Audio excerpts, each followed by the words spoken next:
Welcome home. We are WNST, AM 1570, Towson, Baltimore, and Baltimore Positive. We are bringing a lot of good stuff out this week. I got my purple Curio shirt on with my Roquan O on it.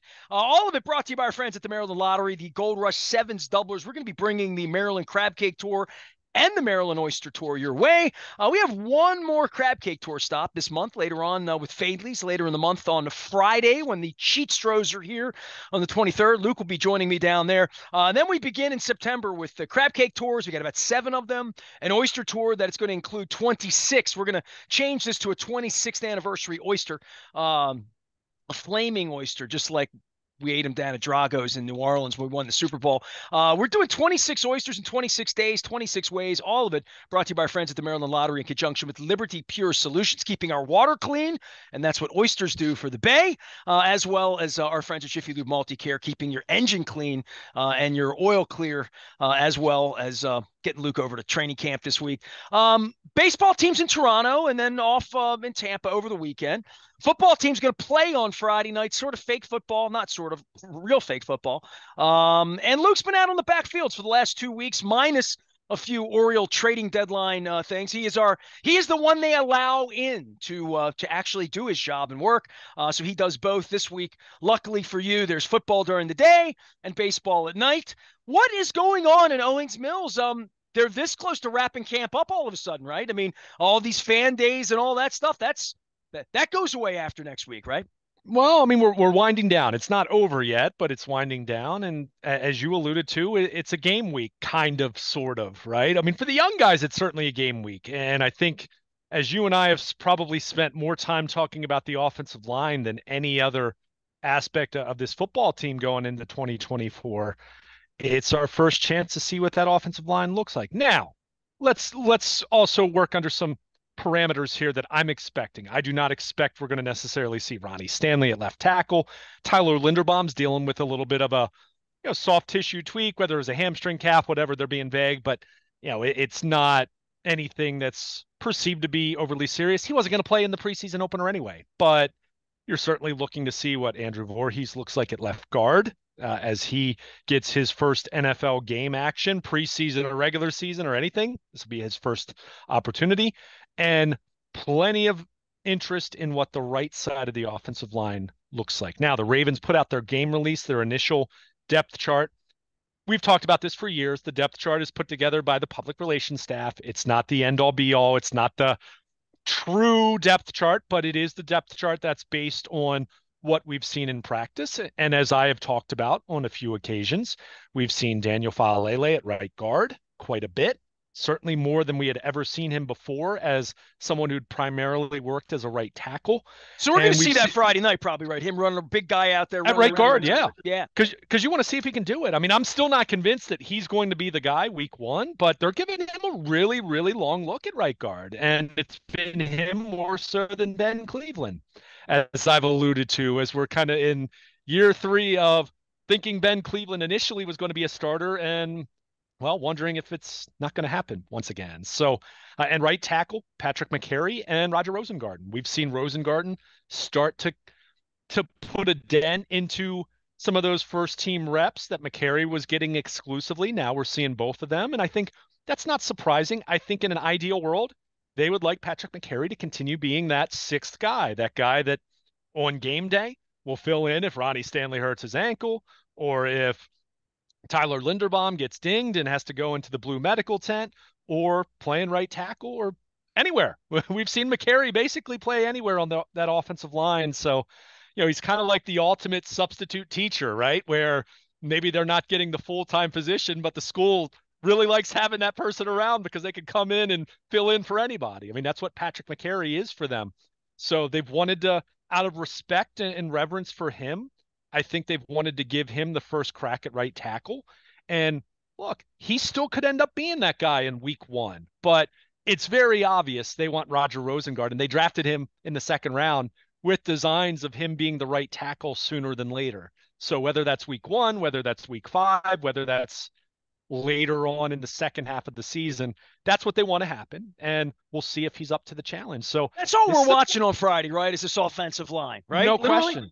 I mean, And Look, Linderbaum's not going to be in there. Stanley's not going to play either. right, right. I mean, like I said, Linderbaum's banged up, and I can't fathom that they're going to put Stanley out there. I mean, whether you have a high degree of confidence in the player that Ronnie Stanley is at this point in his career, you know what he is, right? I mean, it's just a matter of you got to keep him healthy and upright, and playing him in the preseason doesn't serve that purpose. So I think you're going to look at all of your other guys, and there is some interest there. I mean, are there other positions of interest? Of course. I mean, I want to see David Ajabo on the defensive side, for example, but in terms of starters, in terms of week one ramifications and what's really consequential to the success of this football team, it's all about the offensive line. So yeah, I want to see Voorhees, who, as I've said to you, of those three open spots on the offensive line, feels like he has the strongest grip on one of those jobs right now at left guard. But I want to see that translate to him playing well against the Eagles starters or backups or whoever's going to be playing, right? I mean, I don't expect Philadelphia to be playing many of their starters either. So, but you want I to see bet their that fans will show up drunk on Friday, maybe. probably. I Yeah, mean, probably. it's Friday night, it's summertime. I mean, why not? But Tickets are cheap or free, according to my timeline. So, I'm not surprised to hear that. But but yeah, but you want to see these. I mean, these are the guys, right? I mean, assuming they're not okay. Is there one veteran move that they could hypothetically go out there and trade for some other team's veteran guard or something like that? I mean, sure, that's always a possibility, but for the most part, I mean, these are the guys that you're going to be counting on. So you need to see what it looks like. You want to see these guys look the part on Friday night, even if they're going up against backups. You certainly don't want to see Josh Johnson or Leary or Emory Jones or whoever's lining up at quarterback running for their life. You want to see a clean pocket. You want to see some running lanes for the young running backs. Presumably, Derrick Henry isn't going to even come close to touching the field. I don't know if Justice Hill will play all that much, quite frankly. So, young running backs, you want to see running lanes and running room for them, but you want to see this look functional, right? The last thing you want to see is Voorhees and Faalele and McCary and Rosengarten looking like getting blown up over and over, right? I mean, that's a problem, right? That will cause some concern in a preseason game. So, there's some curiosity there. I don't want to oversell this, Nestor. To your point, you said it's fake football. That's kind of been our shtick for there's years. no argument about whether it's fake Yeah. football or not, right? Well, I mean, and some people take offense. But I mean, it's just Well, look, good. I've offended. no, There's one more I've offended. Good for me. but we're not talking about being disrespectful to the younger guys that are trying. Of course they're trying to win jobs and all that. We're talking about it in terms of an entertainment value, the product itself of being fake football. But that said, there is something you want to see the offensive line look functional. You want to see it look. It's not going to be complete because you're not having Linderbaum and Stanley out there, but the guys that are out there that are in the mix for starting jobs, you want to see it look okay. You want to see Voorhees be able to move some people and look like he knows what he's doing and show good feet and know his assignment and all of that. So you want to see that from Faalele. You want to see that from Rosengarten. So, that's where there's not angst, but there's certainly interest in Friday's game, albeit in a game that overall isn't going to have a lot of appeal because, yes, my full expectation is the only starters we're going to see are guys that are establishing themselves and trying to become starters. The established guys, the veteran guys, we're not going to see it, and that's fine, right? I don't want to see Lamar Jackson out there on Friday night because there's nothing good can come from that. As we learned with J.K. Dobbins, things can happen from that. Exactly. So we'll see how that plays out. But for those guys that are really trying to establish themselves, Friday night's that's a big test for them. You want to see them look the part of guys that can be starting offensive linemen. This week is, fake football. We'll have at it. We got real baseball every night. The baseball team's really interesting, as you and I have pointed out through all of this. The rest of the league, and I'm not glued to the NFL Network on August the 1st. I'm just not, and I'm not enamored with it in general. I've been watching more baseball trade deadline stuff a week ago, watching the Major League Baseball Network, and then trying to figure out when Masson isn't showing Hialeah or horse racing from Dubai. Just trying to figure out the baseball thing more than the football thing. I find it more compelling right now. after 33 years of doing this, the fact that we have a compelling baseball team, that we wake up around here on Monday morning and Tuesday morning and Wednesday morning thinking baseball, thinking about last night's game, thinking about pitchers, thinking about roster, and we don't even gamble, you and I. Imagine if we gambled. The rest of these camps, I was in Cleveland, Ohio. I spent the night last Sunday night. You never want to spend 2 nights in Ohio, but I did. Sunday and Monday, I slept in Cleveland, Ohio.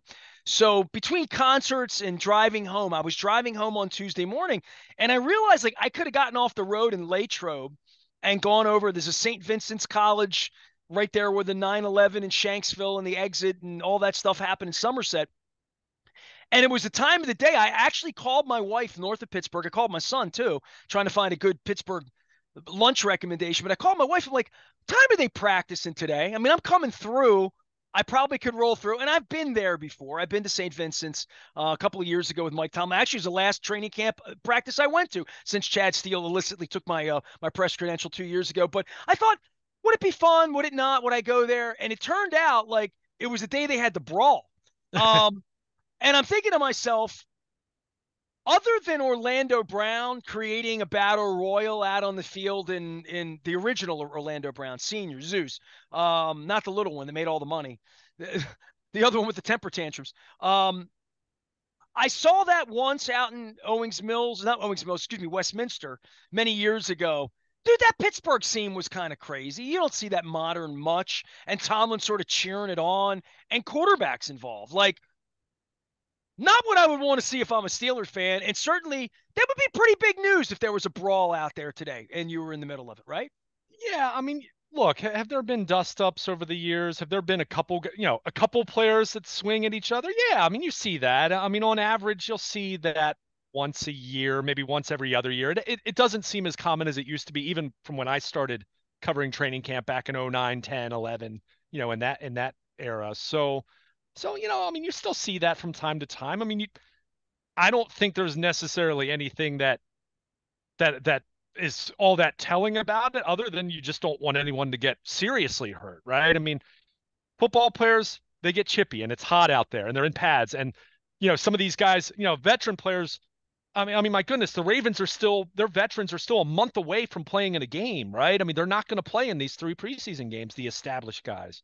So you want to talk about the dog days, and camp even started earlier than Yeah, normal. you're So trying to get smarter and stronger in the heat without hitting each other, without getting hurt, and trying to get some benefit out of it yeah, for performative measures for the coaches in regard to evaluation without really doing what you do at full speed because they don't want you to do it, nor do you right. want to do it. Weird. Well, and then what often happens that causes these kind of dust ups and brawls and different things is you have an overzealous player, whether it's a rookie who doesn't know any better, whether it's a veteran trying to win a job, trying to hold off a rookie, Or and is a just be a little dick in well, some and they're cases. right. And sometimes like guys just get ticked off at each other in the moment, and they'll be fine. They'll laugh about it an hour later, But a but veteran guy who's got 80 million in the bank and has money hazing a, a young kid trying to make the team, that really becomes problematic with the wrong kind of leadership. It really does. I mean, it can look. I'm not going to sit here and try to be outraged about like that. That culture has been in the NFL for so long, and yes, there are absolutely times where it goes over the line, and we've Well, seen John that. Harbaugh, one of his last words to me before he threw me out with Chad Steele was, "We take care of each other around here. We look after each other. We take Yeah, care of each other." He loves saying that. I love watching that yeah, from out here while you're my only employee in there doing it. But we take care of each other is his mantra in this camp, which is why I don't think he would like what happened in Pittsburgh last week to get it. That was a little wild. That looked like a street brawl. It had bad optics, all of it. sure. I mean, I'm not gonna sit here and condone it, but I'm also not gonna sit here and say that is any sign of a bigger problem. But I mean, John can it wouldn't be? like it. Sure, John, at the end of the day, sure. would shut the door with DeCosta and say, "We can't have that going on here. That's I not think good." he would, but I also think he'd get over it pretty quickly too. Sure, sure. I would And agree with and that. that's kind of my point, right? Sure, sure. So, but Pittsburgh, as we bring it back to just kind of sizing up the division. I mean, how about the fact that, Russell Wilson's been dealing with the calf and that's given Justin Fields a lot of reps, So I think what's so fascinating in the AFC North is you look at the Ravens with a healthy Lamar Jackson, and yes, they have some questions about the offensive line, pass rush. I mean, every team has position groups that they're going to have questions about. Even Kansas City has position groups where there are questions right now, and they've won their third Super Bowl in a 5-year period. But I think when you look at the Ravens, you look at the Bengals with it looking like Joe Burrow is healthy, looks like the wrist is not, anything that's going to linger other than just maybe managing his reps here early in camp. But you have two teams who very clearly, if their quarterback's healthy, and that's a big if for both, and even more so for Burrow right now. I mean, for as much as we've talked about Lamar's injury concerns, Burrow's had just as many, if not more, injuries than Lamar. So it's fair to point that out if we're being objective, looking at it in a big picture sense. But so you have these two teams that, if healthy, if their quarterbacks are right, are very much contenders in the AFC. I think it's easy to say that.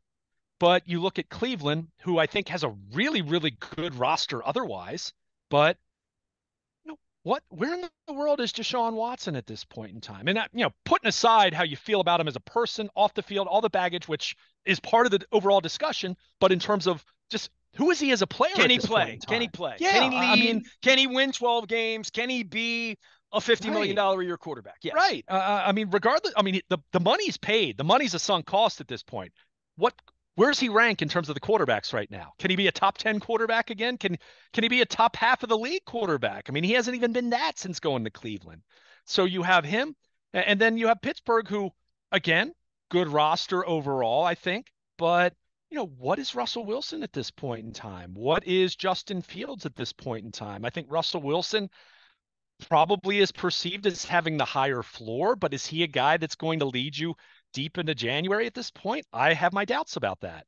On the flip side, Justin Fields, who was in a terrible situation in Chicago, I don't think he got much help. Now, doesn't mean he doesn't still have developing and improvement to make, but I do wonder if he's the better upside play for Pittsburgh in terms. And obviously, they're both under contract for a year, right? Neither one is the long-term solution at this point in And Ben time. Roethlisberger's not coming back, but neither's Sure. Kenny Pickett. Right. And they jettisoned Pickett. So it told you what they thought about him. But I think that's an interesting dynamic, especially with this calf issue where, I'm not, and I'm like you, especially trying to watch the Orioles and watch what's happening in baseball. I'd be lying to you if I said I've been paying close attention to what's going on in camps elsewhere, beyond the But Ravens. that's my point. My point is I'm not paying attention, and this But it's brawl comes to interesting. me, and I'm like, Oh, that's the only sure, thing that's sure. coming out of Latrobe. That's not good news in Pittsburgh. Well, it's that, but the other, like, that's why I brought it up though. To me, the real interesting thing though is the quarterback dynamic.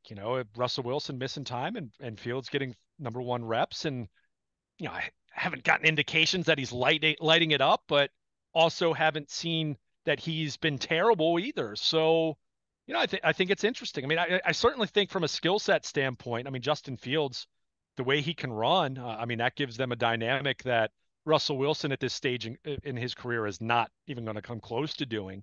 So I am intrigued to see what that looks like. And I think, you look at the AFC North, as I said, to me, it's Ravens, Bengals, and then there's a little bit of separator.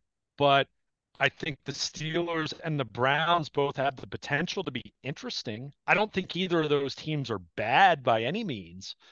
But, what does the quarterback picture look like for those two teams? So it's a really interesting division in that way. And that's where, you kind of look at the Ravens and say, all right, I might be uneasy about the offensive line. Do they have enough depth at outside linebacker?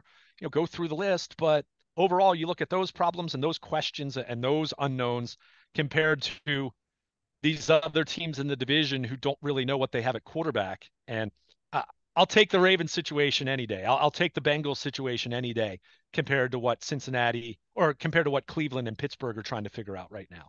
Where are you with Cincinnati? They're another interesting group. Burrow's hair is interesting. Just all of it. The way the Mm-hmm. brand has grown there after Marvin left, the way they went to the Super Bowl and probably could have should have won out in LA a couple years ago.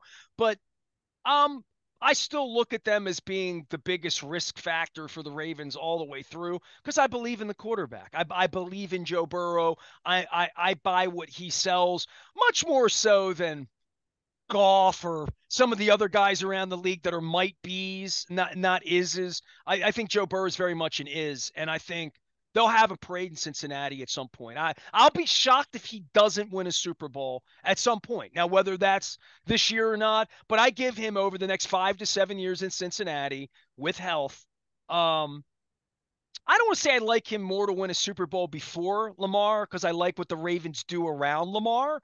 But Lamar in the middle of the ocean and Joe Burrow in the middle of the ocean, not being surrounded. What the Ravens have done around Lamar, and whether they win a Super Bowl or not, books will be written on that. I might be the guy that writes it in regard to how different the Ravens have done things. Burrow could fit in anywhere and be that guy and that sort of an offense. It's more traditional. But all that being said, I think Burrow's going to win a Super Bowl. I would put $1 on that if I were going up to Hollywood Casino and saying, give me a quarterback to win a Super Bowl in the next 5 years. Put $100 on it at whatever the thing is. I would take Burrow to be a guy who's going to win one, and that's not a knock on Lamar. It's more if the Mm-hmm. Ravens win, it would be because of all the things they do around Lamar. But I think Joe Burrow is really special, and I continue. It drives Leonard Raskin nuts because he hates him. I guess there's an LSU thing going on there too, and he's cocky and the cigars and the finger wagging and all that stuff. I just, I'm bullish on Burrow as a player. Okay. I mean, look, I like Joe Burrow. I'm not looking at him and saying, oh, I'd much rather have him than Lamar Jackson because Joe Burrow can't stay healthy. I mean, let's face it, all the talk about Lamar's style of play. I mean, Joe Burrow, no, he's not a guy who takes off and runs, but torn ACL, had what, the calf issue last summer, wrist. I mean, we've kind of talked about it. It's been crazy to think that these two guys have been in the league for 4 years together, and we have yet to see a season where they are both healthy at the end of the year.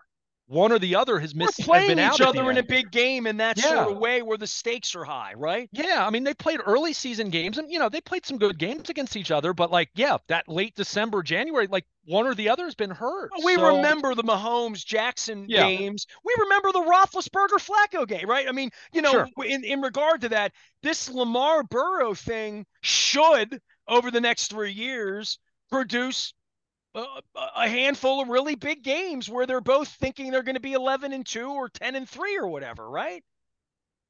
Yeah, I mean the one thing I'll push back on a little bit that you made mention because you talked about what Lamar has around him, and look, obviously the Ravens have a very good roster. There's no question about that, and have had a good roster. We could certainly debate the quality of the wide receivers they've had, or this position or that specific position, but overall it's been a good roster. Pro Bowls and all that would support that. However, let's also keep in mind Joe Burrow's had Jamar Chase. He's had T. Higgins. I mean, two legit serious number one receivers. I mean, T. Higgins is going to go somewhere else and be a number one wide receiver after this year, presumably. And, one thing that we need to keep in mind, and this is something that I have noticed and I have paid attention to, T. Higgins is basically kind of sort of holding in right now. He's not, or not T. Higgins, Jamar Chase is basically holding in right now. And he's there, he's going through the meetings, all that, but he's not practicing or hasn't been practicing the first couple weeks. So there is a contract situation there. And the same thing for Burrow will apply to Lamar moving forward as these guys have bigger and bigger cap numbers and they're being compensated the way that they deserve to be compensated. It does make the rest of your roster building more challenging. Now, the thing about Cincinnati and, even moving aside from the Burrow specific talk, I do think they've fortified their defense some. They lost, remember, keep in mind, last year they lost both of their starting safeties in free agency.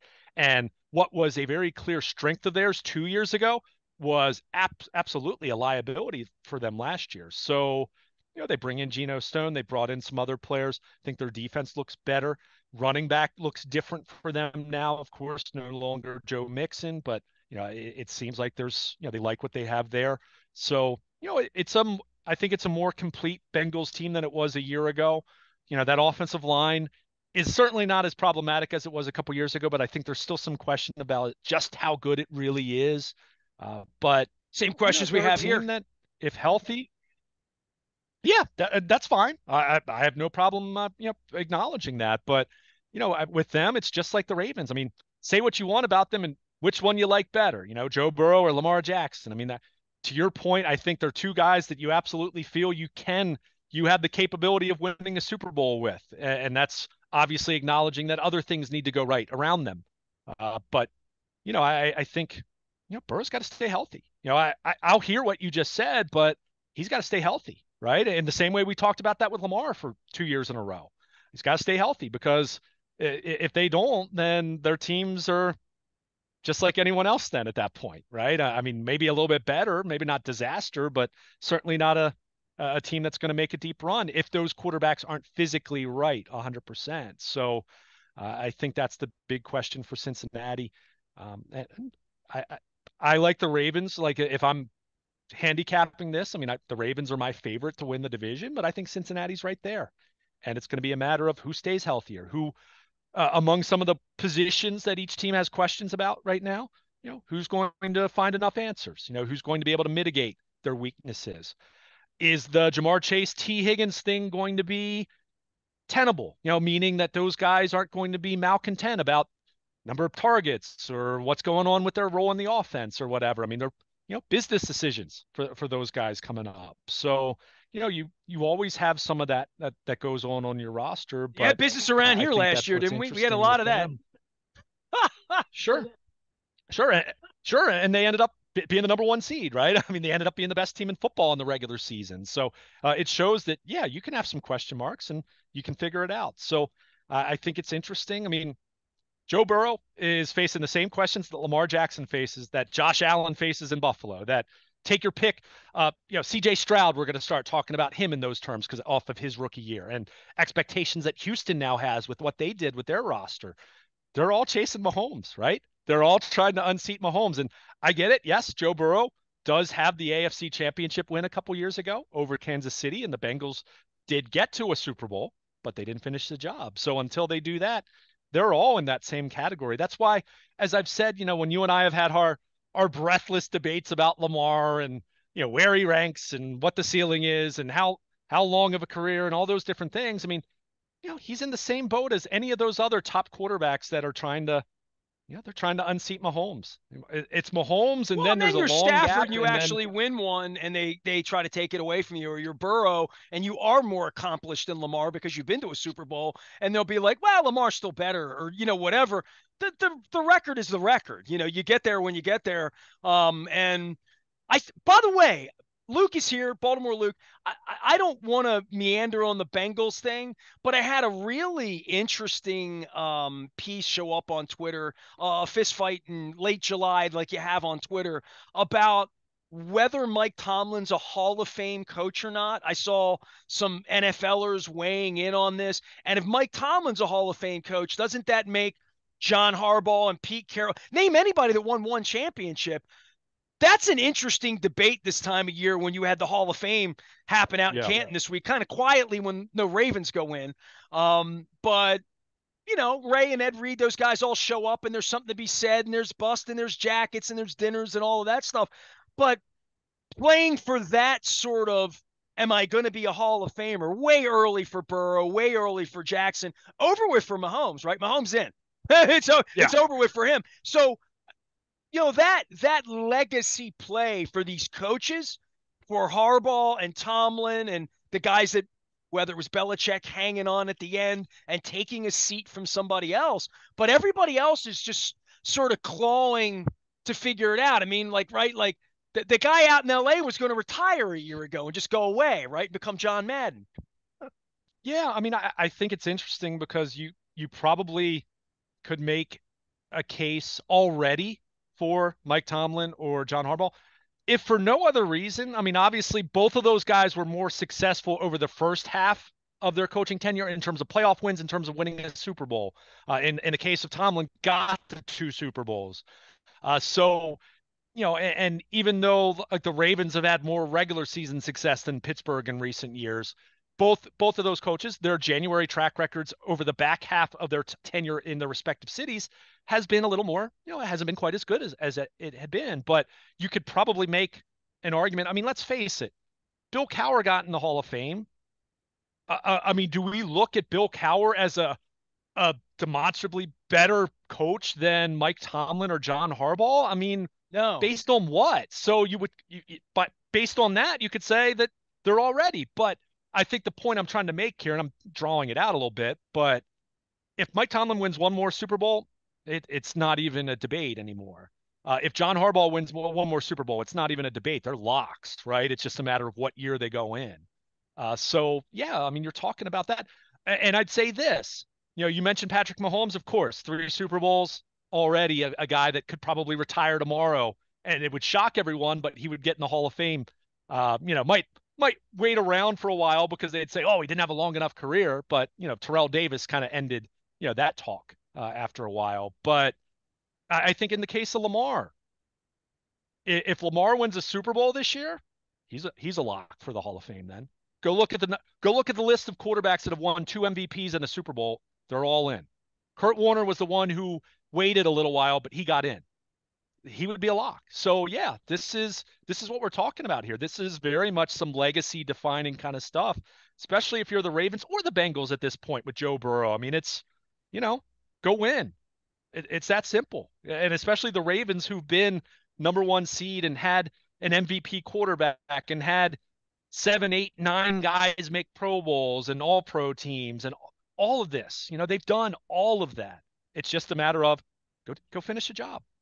Now, easier said than done when Patrick Mahomes and Andy Reid are in the midst of a dynasty in Kansas City, but that's what we're talking about here. I mean, it's that simple. So yeah, if you're, it's harder for me to imagine Mike Tomlin winning another Super Bowl right now until they've got a franchise quarterback, because I'm still not convinced I certainly don't think Russell Wilson is going to be the answer in that regard. And unless Justin Fields gets a chance and suddenly looks like the guy, I think there's still going to be a team that's looking for a franchise quarterback. But in the case of the Ravens and the Bengals, they have their franchise guy. It's just a matter of gotta go win.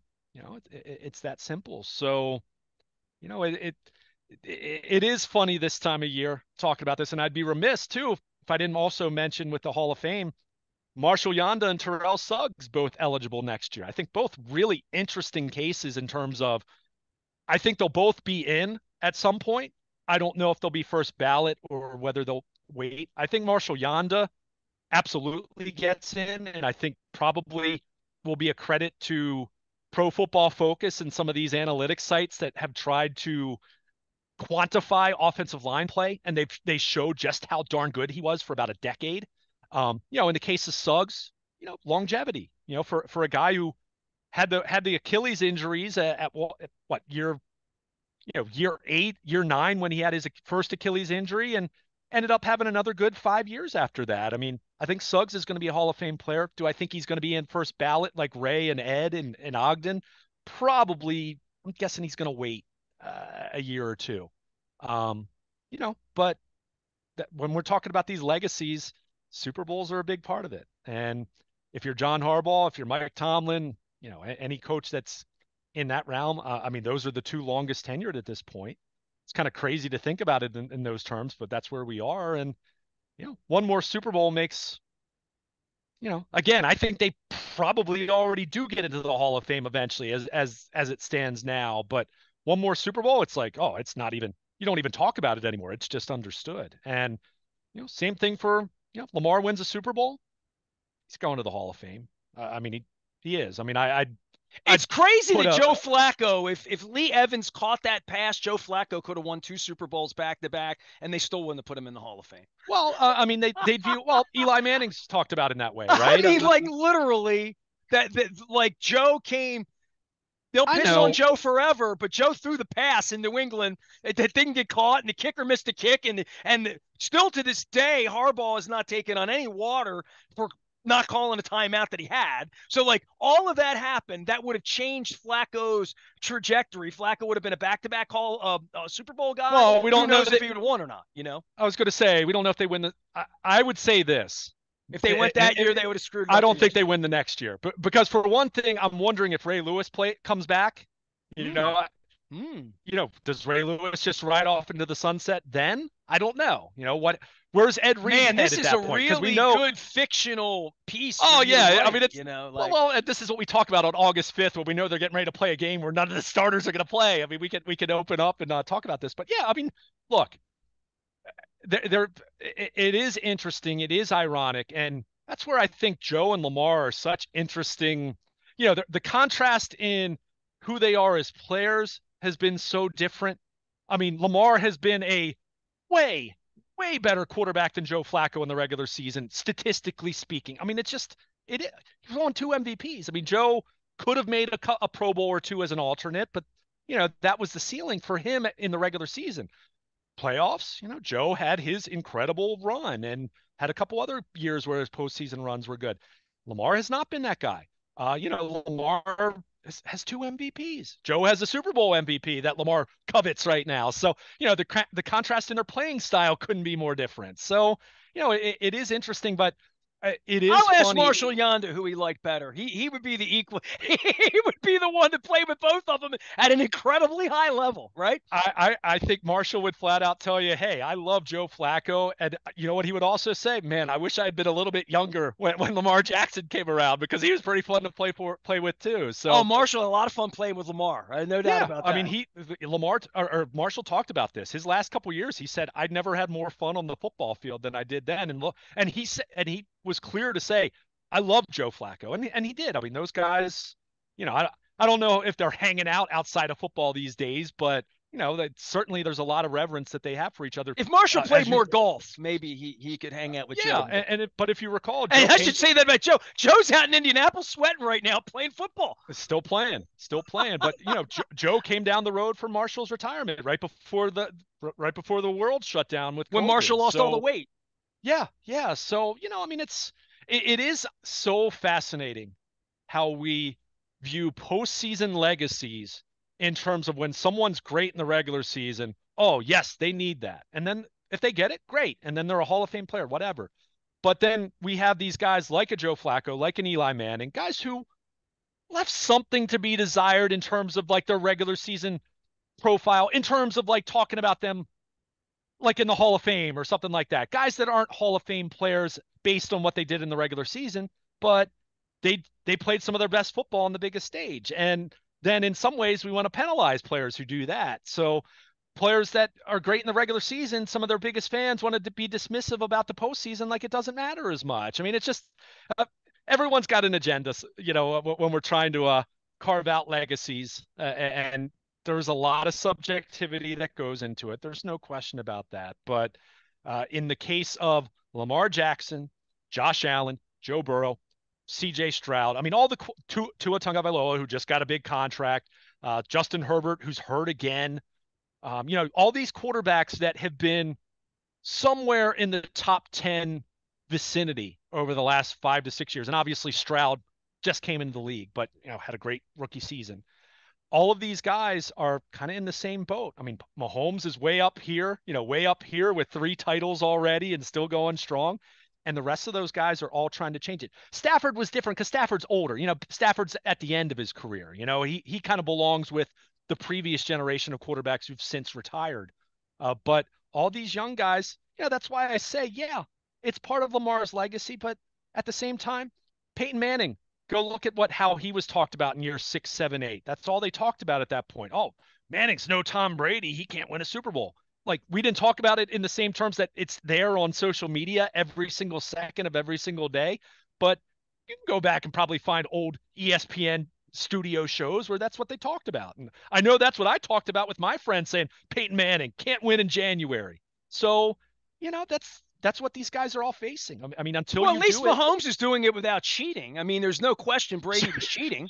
I mean, there's no doubt about that. I mean, like I'll die on that hill, taking the air out of those footballs. They never fumbled.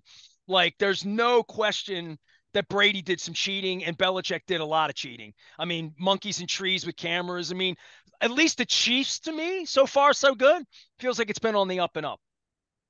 Okay. I mean, I'm not going over Deflategate with you again. It's too early in the morning for that. I'm not looking for you to take the bait on it, but that's how I feel about Tom Brady. I feel like Tom Brady, and I also feel like wherever the drug testing is on the clear and the cream, and how Tom Brady had money to do something that was above and beyond cryogenics and Balco. I look at Tom Brady and I say it's such a weird outlier, and he was such a cheater to begin with, and in a cheating system in New England where I mean, if I took the saliva test with Harbaugh, I'm telling you, most of the coaches believed that the visiting locker room was wired there, because there was such a because Belichick cheated. I mean, he was a crooked dude. So all that being said, the Chiefs are doing this to me in a different kind of way. 3 out of 5 for the Chiefs in the modern era.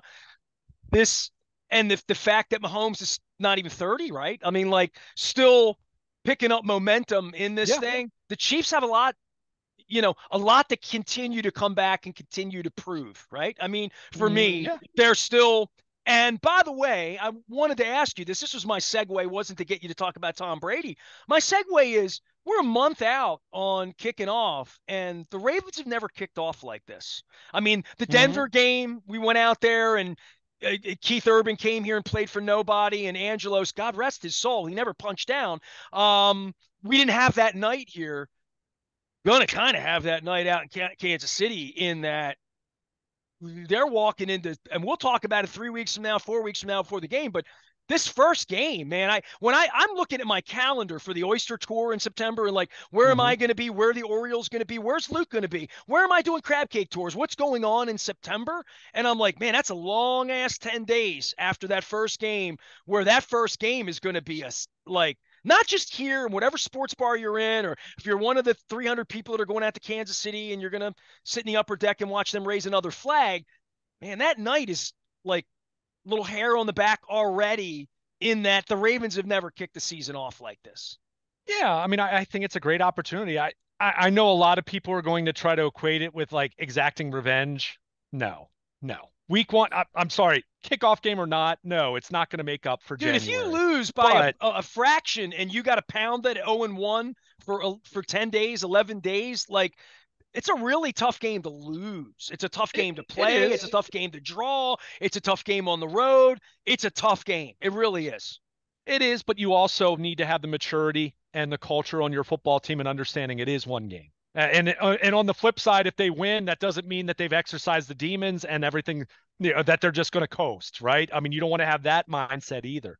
But it's big. I mean, obviously, it's going to be entertaining. I mean, being part of the season opening game, what other game has that kind of attention on it other than the Super Bowl or the conference championship games? I would even say like something like Thanksgiving, there's still But Thanksgiving it's going also on. never had the two best players in the sport coming off an AFC Yeah, championship game it's where fun. we lost it here and they ran the ball 3 times and that's going to get vomited out a million. Like Oh, it, sure. it is really juicy. And It's I fun. have been looking at my own calendar and figuring like, what are we going to be talking about the next week with the Raiders and who do the Orioles play and all that? And I'm thinking, oh my God, if they lose, you know what I mean? Because if they win, it's well, they're going to host a champion. If they lose, it feels nice to win. It'll feel awful to lose. I mean, it will, but I don't know, Nestor. I can't put that much stock into a September 5th football game. You want to win. Of course you want to win. And I think it would help their early season mojo immensely if they win. But if they lose, they're 0-1. I mean, okay. You know what I mean? Like I think it's frustrating because it'd be against the Chiefs again, but to the point that I just made. I mean, they beat the Chiefs in week 2 back in 21. Did that do anything for them in the big picture? No. So I mean, so I hear what you're saying, but I can't put that much into it. I just can't. I think it's fun. The excitement level is going to be huge. It's the first game. It is the MVP going up against the defending Super Bowl champions on the heels of what happened in the title game. But if the Ravens lose, I don't think I'm put it this way. Whatever I ultimately am predicting the Ravens to do this year, if they lose in week 1, it's not causing me to revisit that. If they win in week 1, it's not causing me to change my prediction on that. You want to win. But September is not the same as January. And I would say this, the Ravens could win by 3 touchdowns on September 5th and blow out the Chiefs on the road. You know what? Come January, you know what that game's going to mean? Nothing. It's going to be all about January, and everyone's going to be talking about, because if the Chiefs are in the title game again, whether they go 10-7 or 15-2, they're going to be saying, oh, they're going to do what they did last year. Last year, everyone said they weren't that good, and then in January they flipped the switch and they were the Chiefs again. So, it I think you have to take it for what it is, which is a heck of a fun football game, a great way to open the season. It's a great opportunity to start the year on a high note, especially playing on the road. But if you lose, yeah, it's going to make for a, a long weekend of not feeling great about yourselves. But then you have the Raiders coming in the following Sunday at home, and I don't think the Raiders are going to be all that good. So, you can't make too much out of any of these games early in the season. But of course, there's going to be a lot of excitement about it, a lot of anticipation. I just don't know. I just don't know what it does in terms of legacy and big picture and all that, other than just, hey, you want to start out 1-0 rather than 0-1, but September Chiefs are not the same as January Chiefs. In the same way that the September, October, November, December Ravens, unfortunately, have not been the Ravens that we see in January. So, from that standpoint, it is week one, and it's exciting, but certainly not something for me personally that I'm going to be making too much of, whether they win or lose, other than just, hey, you want to win to start out the year on a high note. He's Luke Jones. He is Baltimore Luke. He will be at camp all week long and up late with the Orioles as they go north of the border and then off to Tampa this week. We like to call them the first place Orioles. I don't know when you hear this whether they'll still be or not, but we are into what is 33 years into this. It is the first broadcast of our 27th year now. We're 26 plus 2 days into this crazy thing we call WNST. All of our legacy up at Baltimore Positive. Luke is going to be back and forth. You can follow him anywhere the interwebs go at Baltimore Luke. And you, of course, always throw me a note, Ness, at BaltimorePositive.com. He's Luke. I'm Nestor. We're going to have the Maryland Crab Cake Tour presented by the Maryland Lottery in conjunction with our friends at Liberty Pure Solutions and Jiffy Lube Multicare. We're bringing it to you on the 23rd as we kick off a 26th anniversary Oyster Tour throughout the month of September, because that month has an R and they play baseball and football. We're BaltimorePositive.com. Stick with us.